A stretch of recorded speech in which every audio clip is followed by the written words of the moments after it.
Mehsana RTO કચેરી દ્વારા tax ડિફોલ્ટરોને પકડવા આકસ્મિક ચેકિંગ હાથ ધરાયું. રિપોર્ટ બાય મયુર પંડ્યા, મહેસાણા.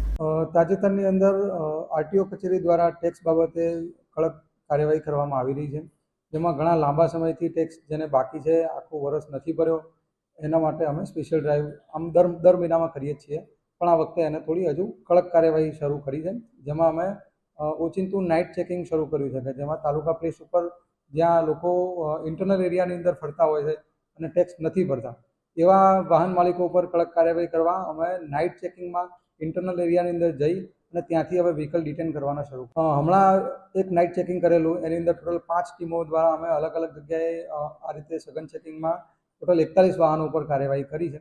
એમાંથી 11 વાહનો ટેક્સ ડિફોલ્ટર જણાયા હતા, તો એ તમામ વાહનોને નજીકના પોલીસ સ્ટેશન કે આરટીઓની અંદર ડિટેન કરવામાં આવે છે.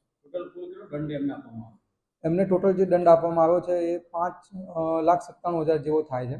એમાંથી અમુક વાહન માલિકો ટેક્સ ભરી ચૂક્યા છે, અમુક વાહન માલિકો હજુ ટેક્સ ભરવાના બાકી છે, એટલે એમના વાહનો હજી ડિટેન અવસ્થામાં કચેરી ખાતે જ પડ્યા છે. આ કાર્યવાહી કેટલા દિવસ સુધી ચાલશે?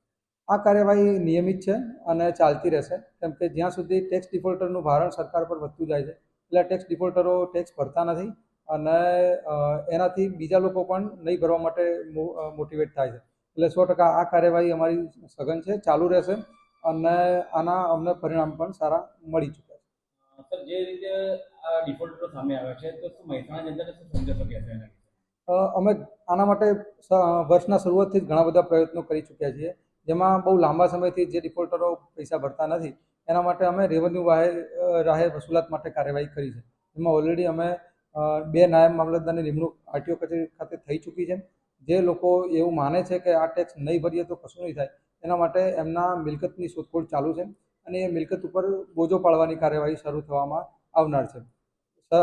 વધુમાં જે વાહન માલિકોના વાહન ડિટેન થાય છે એ વાહનો હવે લાંબો સમય સુધી પડ્યા રહેવાના નથી, કેમ કે જો એ વાહનો ઝડપથી નિકાલ નહીં થાય તો પછી કચેરી ખાતે તેની હરાજીની કાર્યવાહી પણ ટૂંક સમયમાં શરૂ થશે. અંદાજે કેટલા વાહનો હશે અહીંયા કચેરીમાં? કચેરી ખાતે અત્યારે ઘણા વાહનો એવા છે જે ડિટેન થાય છે, ઘણા છૂટી જાય છે, પણ હાલની તારીખમાં 20 વાહનો કચેરી ખાતે ડિટેન અવસ્થામાં પડે.